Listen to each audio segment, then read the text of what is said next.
So, guys, the Nigerian judiciary has been said to be among the most corrupt government institutions in Nigeria. We've seen some people who have come out lately to even boast that nobody can query whatever they are doing because they believe they own the judiciary, they own INEC, they own most of the institutions. There is no longer any form of independency when it comes to government institutions. So, guys, Mr. Dele Farotimi has got a lot to speak on this. I just want you to take your time, relax and watch this video because the information you are going to get here will get your minds prepared for the task ahead, because very soon 2027 presidential election is in the corner. It's going to come up. And what do you think Nigerians should do, seeing that INEC has been overtaken, the judiciary has been overtaken by these politicians? What should the Nigerian people do next? Take a look. As you would have recalled from our past conversations, I'm big on linguistic exactitude. So when you use the phrase, the Nigerian elite, question is, who is the Nigerian elite? Sybaritic, myopic, people consumed by consumption. They don't think beyond what they will eat next, what they will drink. That's the only thing that ever crosses their minds. It's just about existing. They don't think beyond their lifetime. All they focus on is in stupid acquisition of money, obscene display of debauchery of all sorts, ever more debased acquisition of the commonwealth. Are those the ones you call elite? Mindless pursuit of money as if they are going to live forever. They live stupidly consumed by the pursuit of money. We don't have elite in Nigeria. We have no elite in Nigeria. If we were a country blessed with an elite class, they would have demanded better, both of themselves and of the society they have built. You know the tragedy of the people you are calling elite? The pinnacle of their achievement in their own eyes is their capacity to buy homes abroad and send their children abroad and be able to take their children abroad. They build things that their children cannot even inherit. They are building a country that their children can't survive in. Are those the ones they are calling elite? Which elite? Nigeria is not blessed with an elite class. Wherever you look at it, whether it's in the academia, whether it's in politics, whether it's in the economy itself, which elite? The only thing they compete about is my private jet is bigger than yours. That's all now. Which elite? What is elite about our society? Exactly what have they done in the society that is suggestive of a people that may be considered elite? What elite? All of them are carrying second passports. Each and every one of the person you may call elite in Nigeria today has a second passport. If the British who governs us indirectly or the Americans who benefit from our putrefaction have not granted them either permanent stay or residence or their passport, their children are carrying it, or they will go and buy one of the Mediterranean countries' passports, or they will go to say all these funny countries, Grenadine, this one, that one, each and everything, including your traditional rulers. They all carry all these funny passports up and down the place. Are those the ones they are calling elite? Elites living in slums.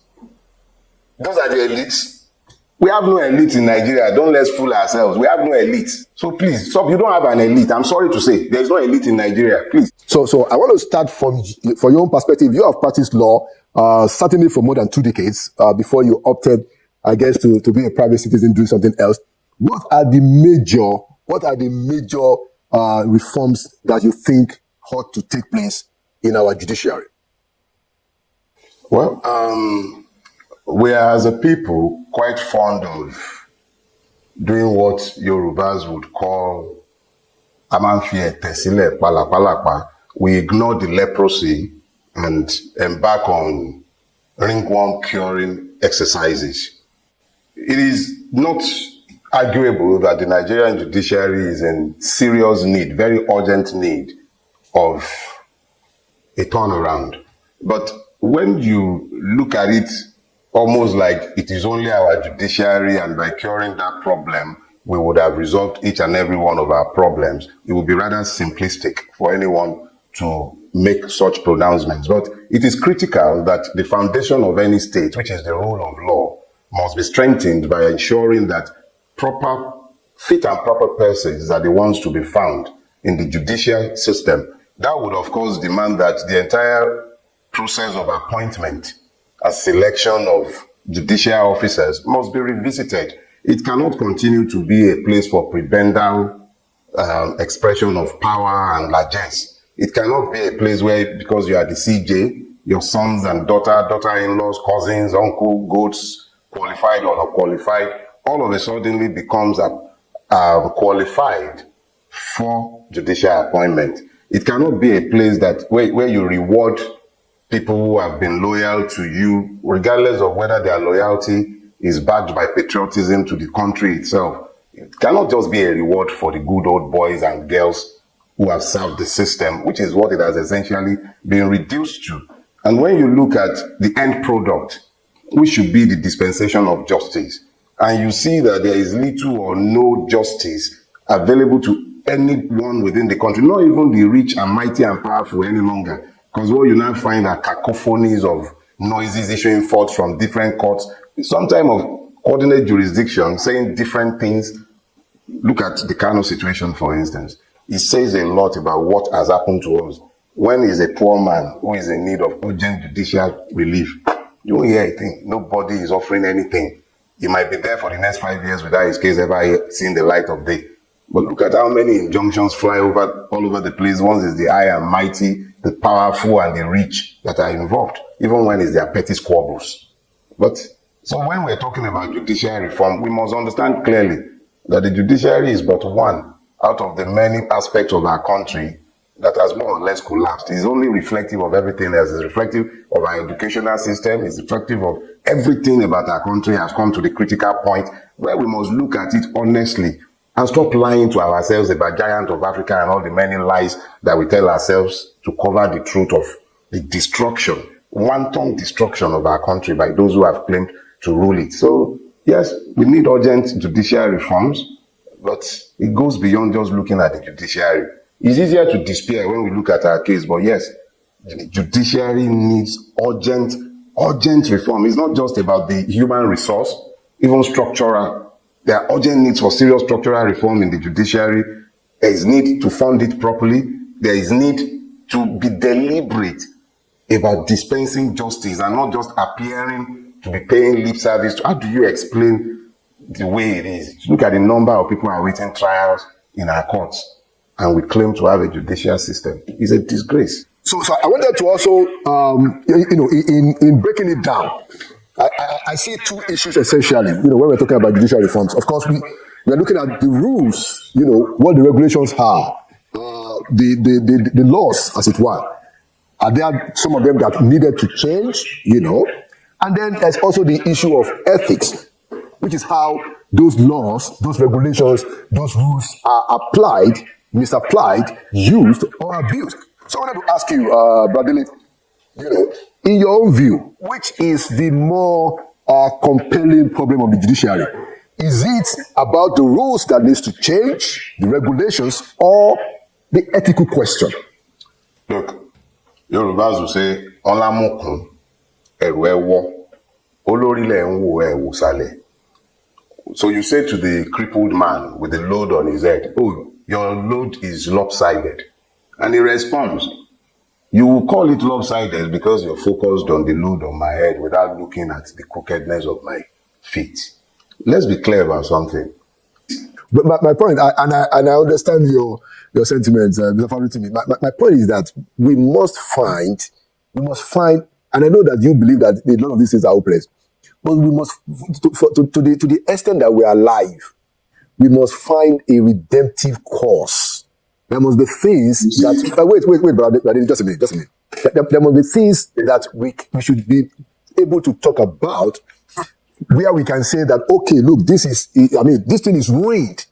This is how to rebuild. And that's what I'm trying to get you to talk about. Yes, okay. Go ahead, please. Remember, I came into the public space in Nigeria in February 2015.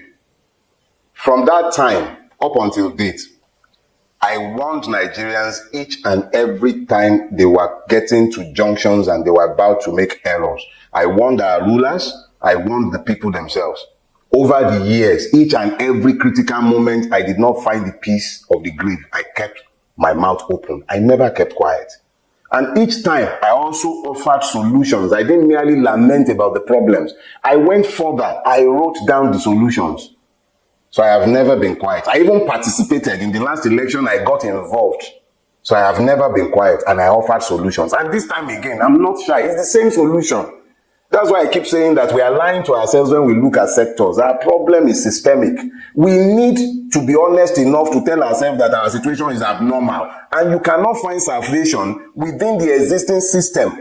The existing system is incapable of delivering anything positive. And in the knowledge of that, I have said repeatedly over the years, we need a revolution in Nigeria.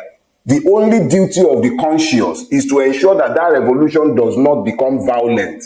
We are already in a tailspin. We are already entering multiple cycles of violence. The only reason the people appear to be docile is because nobody wants to go and fight without purpose. So, those who believe that our system is unsustainable as it is, and I believe that the thing we should be doing is to be discussing the plan for the day after. Without a plan for the day after, what you have is chaos. Nkrumah was very specific. He said revolutions are brought about by men of action who act as men of thought. You don't go onto the street and start burning. It's our commonwealth you'll be burning. But it's within our right to tell our rulers that we can no longer accept the way we are being ruined. It's within our rights, even the democratic rights of citizens. Even though you might not treat us as citizens, even our human right says that you cannot beat a child and then demand or dictate how loudly it must cry. The only thing that we have failed to do is to organize ourselves in a manner that forces it on the ruiners to understand that we are united in our demand. Look at what is happening in Maiduguri. They told you this dam was going to break. You were told, you knew. Like less than a week before it eventually broke, you came out and said, your team of experts said nothing will happen. They don't care about us. And we can't continue in this manner. And what happened in Maiduguri is not unique to Maiduguri. You find it replicated across the length and breadth of Nigeria. There is no part of our country that has escaped this madness. So why has it become so difficult for us? Because, like you said, you are looking for elite. It is that elite class that should be building the consensus, that should be making the plan for the day after. But where are they? They are drinking 32-year-old whiskey. They are chasing their next big kill. Those are the ones that should now be telling the people that they should be having plan for the day after the mess that we have become immersed in. So when you say solution, the solution is clear. We simply can't continue like this. What you call a revolution is simply a turnaround. It's simple. The military can come with their banditry and then turn revolution into something that is supposedly violent, because each and every military adventurers and bandits call their people. They say Revolutionary Army Council. Bandits calling themselves revolutionary. So they spoil the name. But what is a revolution? It simply means a turnaround. You have to turn around. If you don't know where you are going, you must at least know where you are coming from. So that means that there must be some kind of a way to arrange this thing, which is we want to change the system. Now, you've argued and submitted that, hey, look, I mean, we can't depend on the elites, which is another way of saying that a lot, you are dissatisfied with the behavior and the conduct of a lot of them.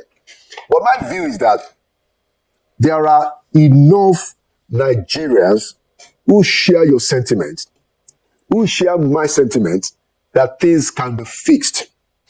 And we must be able to find those people, men and women, and then in an orderly fashion, begin to pursue the ideals that we believe ought to be the replacement, ought to be the anchor for the new system.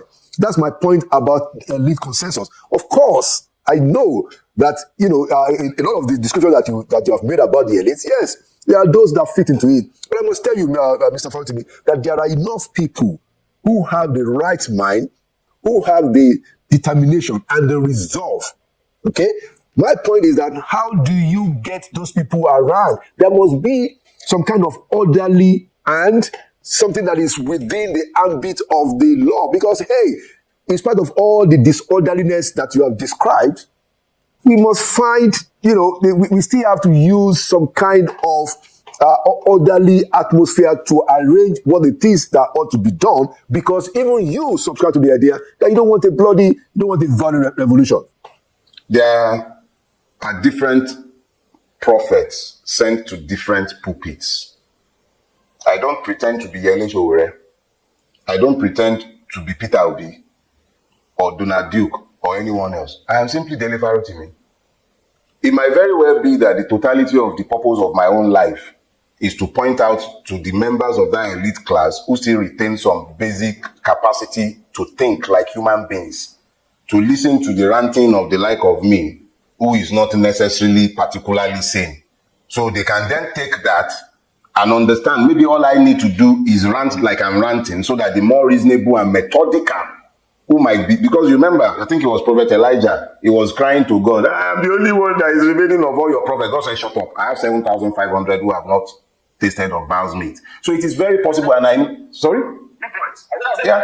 know as a fact that there are a lot of good Nigerians, some of them completely silent, unknown. I'm just the one who is blessed to have cameras in front of me to speak for some of them. They just don't have the voice, or they want to say it and they can't say it the way I'm saying it. But those who are hearing, and it is given to them to organize to begin to talk about the plan for the day after, they should get together and start talking. There are good men in this country. What kind of stupid country would I be in if I'm the only person who is capable of recognizing the truth? It will mean I'm crazy. It's already bad enough that I'm considered mad, but I know that there are multiple persons who also sees the things I'm seeing and whose approach are completely different from mine. But it doesn't matter. Whatever approach they have, they are the ones who should now feel themselves propelled to take action.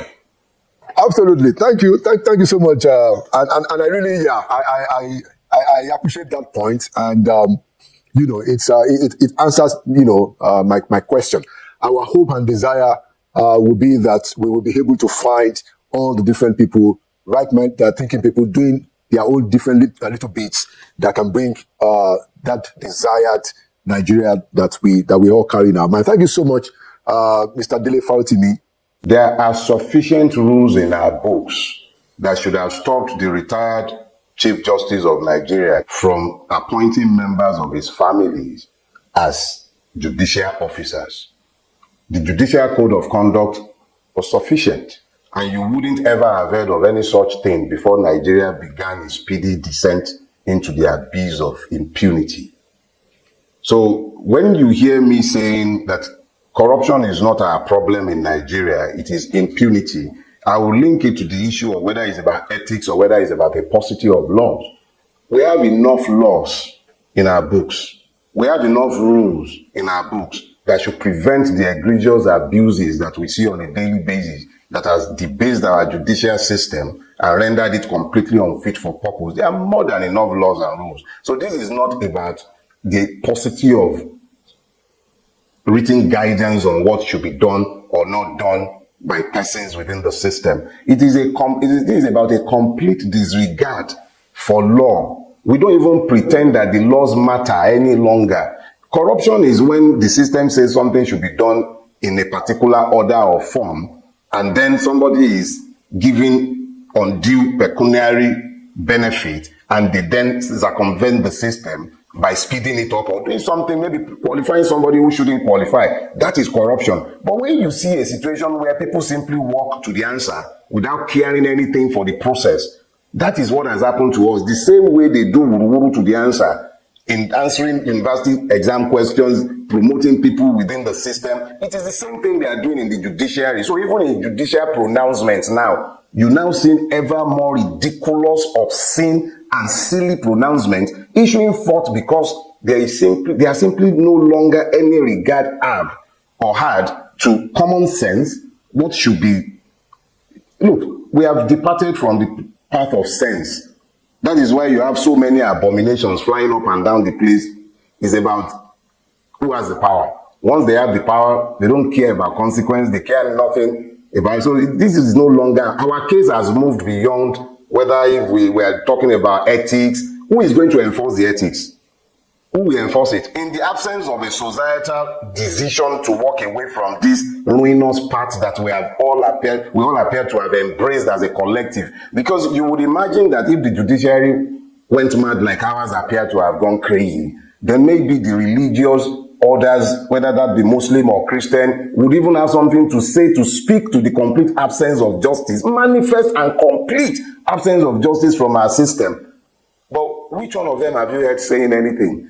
Who has said a word? So it's not just about the judiciary. It's just that it is easier to point at the judiciary because if you heard the rumbling of thunder, it's easy for you to say rain is coming. So when what should be the last hope of the common man has become as hopeless as our own judiciary has obviously become, then it becomes alarming and we start talking about the judiciary. But which part of our lives as Nigerians really in truth encourages any hope? We all need to actually look at ourselves and tell ourselves the truth that what we have done to ourselves, our children, is not sustainable. We've destroyed this country, and if we don't call ourselves back, it will be beyond redemption very soon. I'm a lawyer.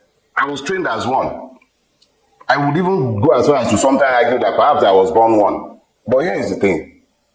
Even me, I have cases in the system. I went to court knowing I won't get justice.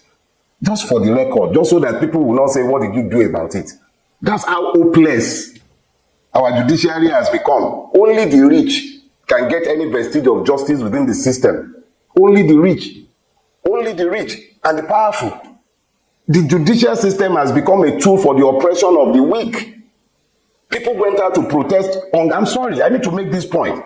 People went out to protest against hunger. They went out to protest against hunger. You had somebody like Wike, governments all over the place, even the ones in Lagos State, they rushed all over the place, went to the court, to go and get injunction against people looking to protest. They used the judiciary to handcuff citizens, quote and unquote, who presume to demand the right to peaceful protest. The judiciary was the one, they used judges to issue pronouncements. To make the matter worse, the state went ahead and charged peaceful protesters for treason. Treason. You want to criminalize the right of protest? Treason. Hungry people came out. You are assailing them daily and you are criminalizing protest. And the judiciary has become complicit in the oppression and suppression of the Nigerian people.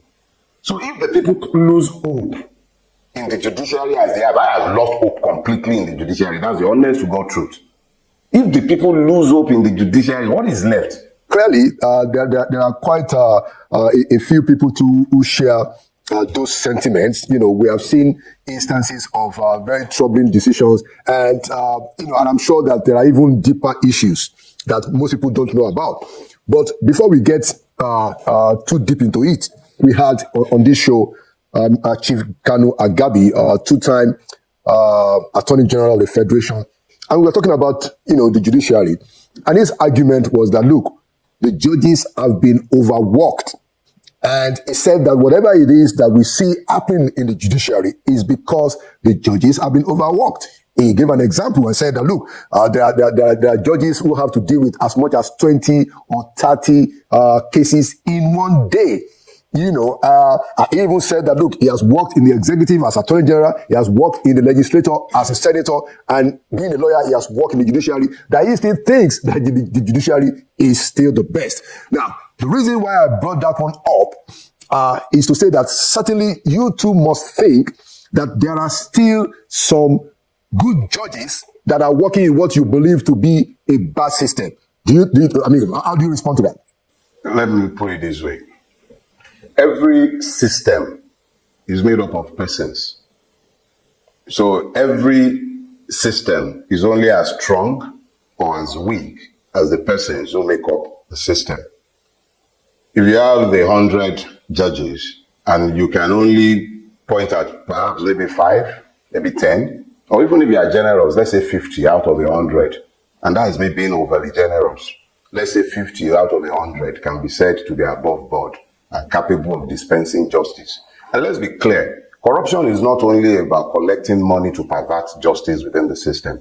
Corruption is making up your mind about the case before you even heard the matter because of your own prejudices. So when you have a situation where a fair amount, even if it's 10 out of 100 that are corrupt within a judicial system, that's bad enough. But our judiciary is not any different from our police or our custom or our clergy or our teachers or our mechanics or our doctors for that matter. They are us. So when we start talking about our judges, and yeah, there are good ones amongst them, I've had occasion, I've been at the mercy of this same judiciary that I speak about all the time. I had a case where I was pursued through the court. I was convicted at the High Court. It took the mercies of the Court of Appeal justices who reviewed the appeal to quash my conviction. So it's not as if I'm speaking to a place where I am an angel and everybody are devils or demons. No, it's about the system that we have built. Even when good judges are within the system, the administrative judges will not give them cases that involves persons of power where they know that the judge would not do their bidding. These are things that lawyers know. There was once upon a time in this Lagos state when a particular person was in power as governor in Lagos State, when you sued Lagos State, and that is the practice until today, if you sue a Lagos State agency or you sue the Lagos State government, you will be collecting dates when the judges knew they would not even be sitting.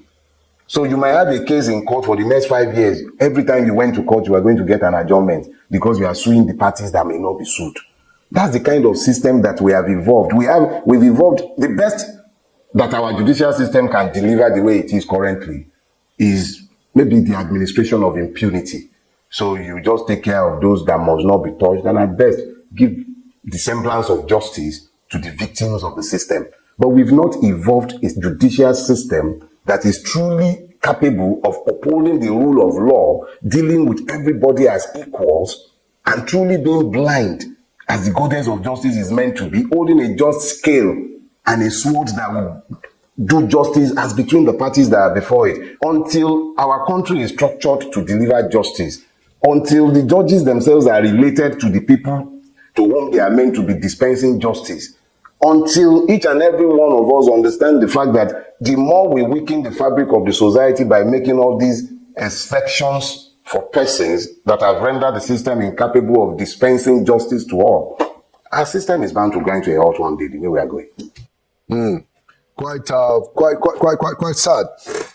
All right, I mean, I have read a book that I think you must have written this book quite recently. Is the Nigeria and its criminal justice system.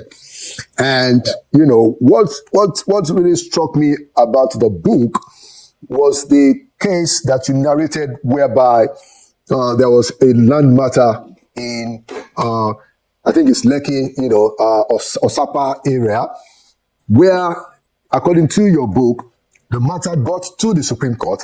I think it was a case that involved some of the families. I think there was a contest about a particular portion of land.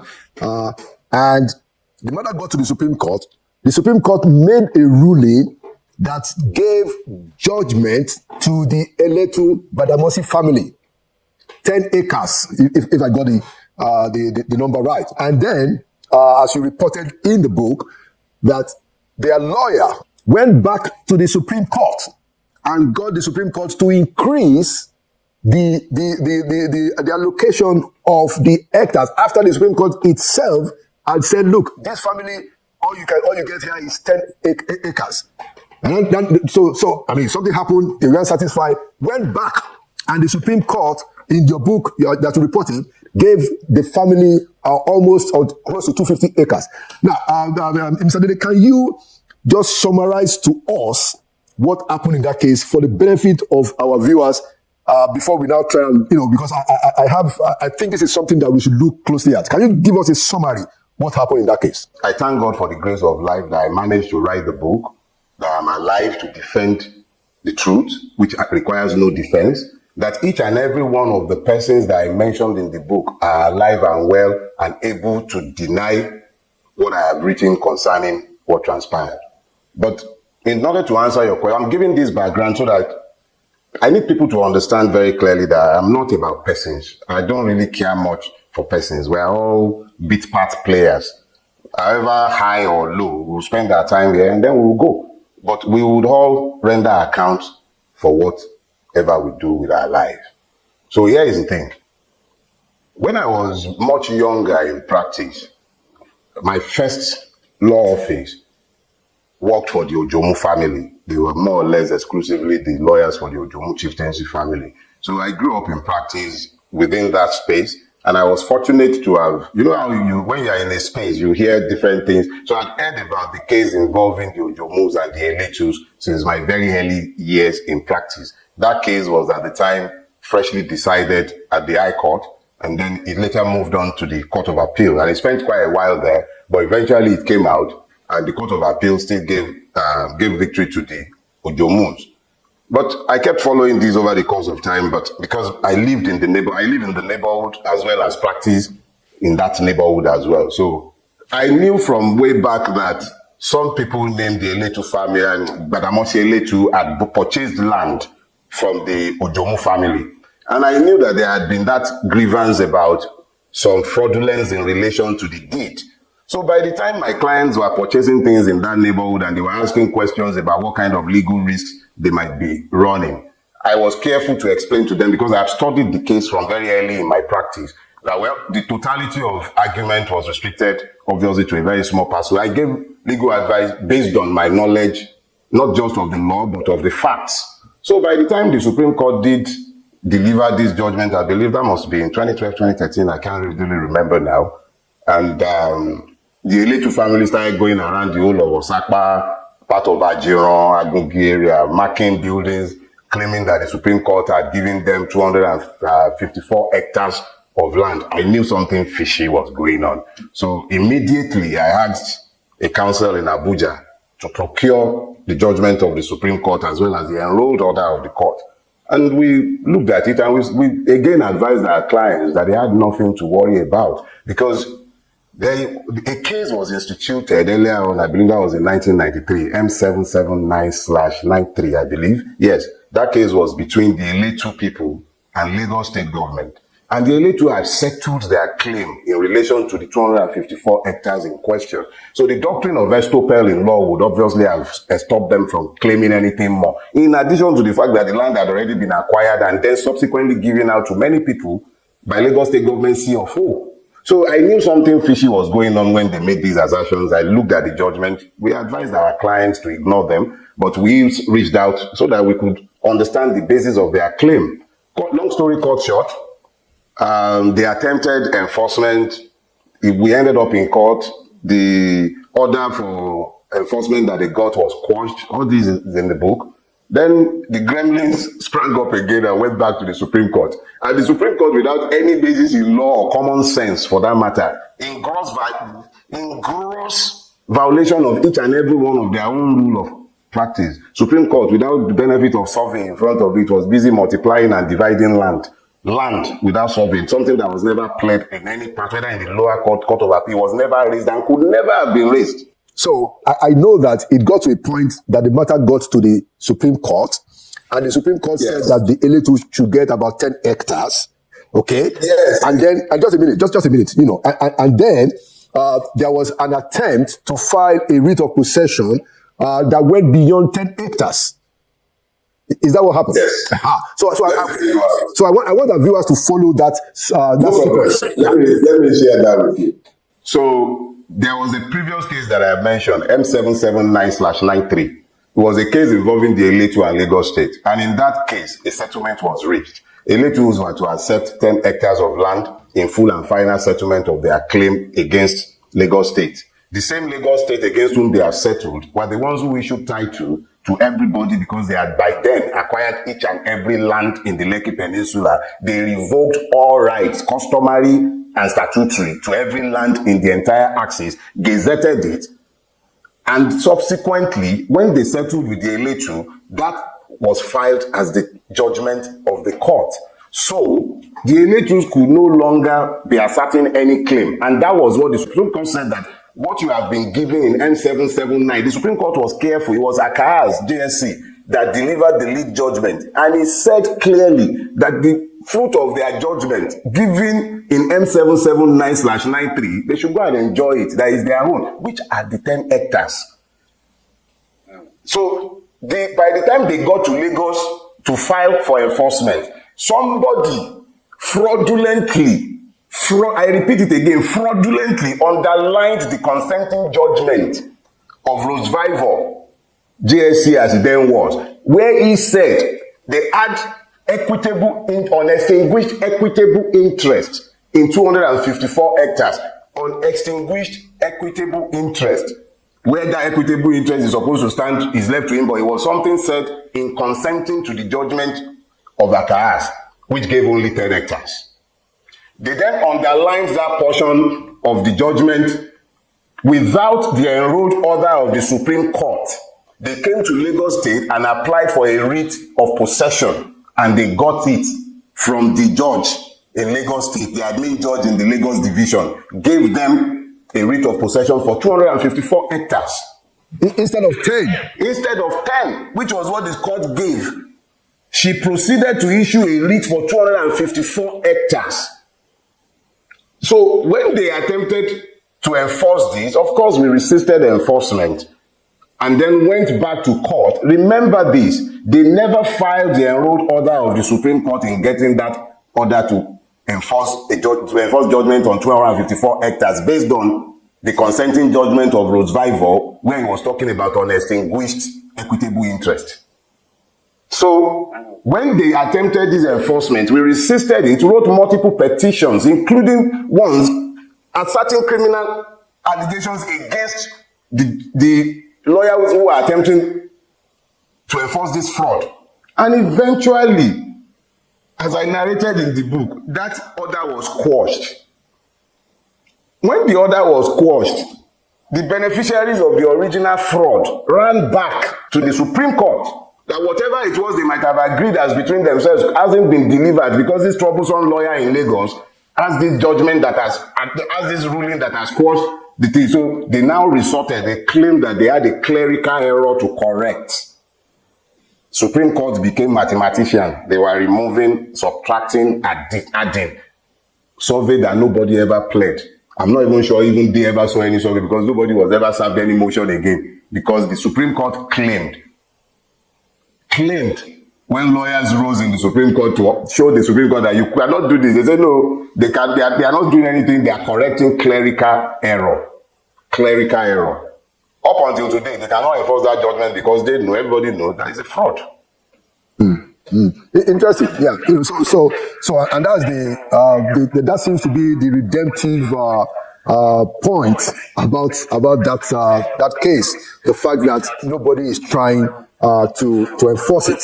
But it turns out, as was narrated in the book, you made that point that the lawyers who got Supreme Court to now say it's 250 hectares instead of 10 seem to fall out with the Eletu family.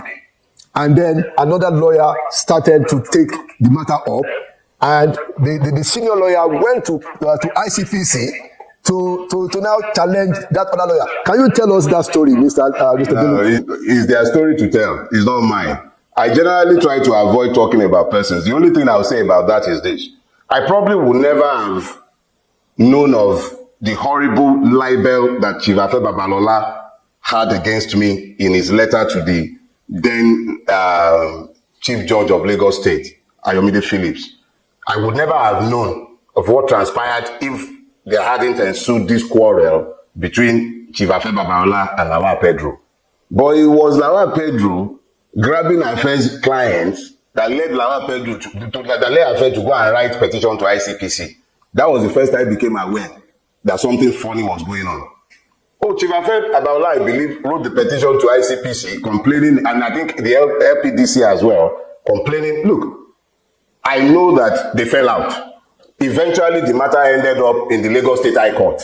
So the only relevance of their squabble, which I know transcended whether it was LPDC or ICPC and then ended up in the court, that's the extent of my interest in their squabble. Because if they were not quarreling, I would have been blissfully unaware of what had transpired. Okay, now, so let me just... So guys, it is becoming very obvious that Nigeria is gone. This country is collapsing. You know, going by the way things are going in this country, since after Tinubu take over leadership in this country, Nigeria has finally collapsed. We thought we had our worst under Buhari, but guess what? Buhari now appears to be a savior, while Tinubu has grounded this country. Guess what? A whole lot is being said about the judiciary in terms of corruption. That of INEC is a no-go area because we know that INEC has been taken over.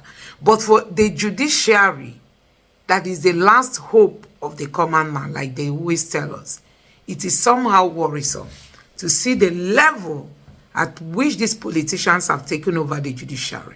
And they claim it is now their property. And they will tell you, if you are not happy, go to court. Because they now know that the court belongs to them. So a whole lot is happening in Nigeria. A whole lot is happening. No doubt we are not seeing investors coming into the country. What do you want investors to come and do in an environment where rule of law is not being upheld? In an environment where judges rule whatever they rule, whether it is in line with the constitution or not, provided it favors some politicians. You know, that is what we are seeing, and that is why this country is almost collapsing. So guys, I don't know what you make of all this. Let me know your thoughts in the comment section below. Honestly, this country has to be a whole lot of reform is supposed to take place. But who is going to reform? Is it Tinubu that will do it for you? Tinubu is wanting to come back the second time when he knows he's sick, he's not strong, he doesn't even have the mental capacity. When he talks, you understand that possibly he has memorized what he's saying before coming out. Is he the one that is going to remedy the situation Nigeria is into? No, he can't, because we know that mental-wise he's not fit. He's not capable. So a whole lot of challenges are ahead of Nigerians. But we don't have people who will come to fix it for us. Though we have people, but they are not within the atmosphere of power. And if we choose them during the election, INEC will say no to our decisions. INEC will say no to our votes. INEC decides who wins, decides who becomes the next leader of this country. And as it stands now, with Tinubu in power, you cannot say no to him. You know, you cannot say no. That is why they are not keen, they are not willing, they are not open to giving people dividend of democracy. That's why they are not working hard to ensure Nigerians will vote them the next election. They are just ignoring the people despite the hunger and the lamb. We've seen Tinubu going to the UK, and from the UK we've heard that he has gone to France. They don't care about giving people dividend of democracy because they know that they can easily go back to power by all means and ways, you know. So guys, I don't know what you make of this. Let me know your thoughts in the comment section below.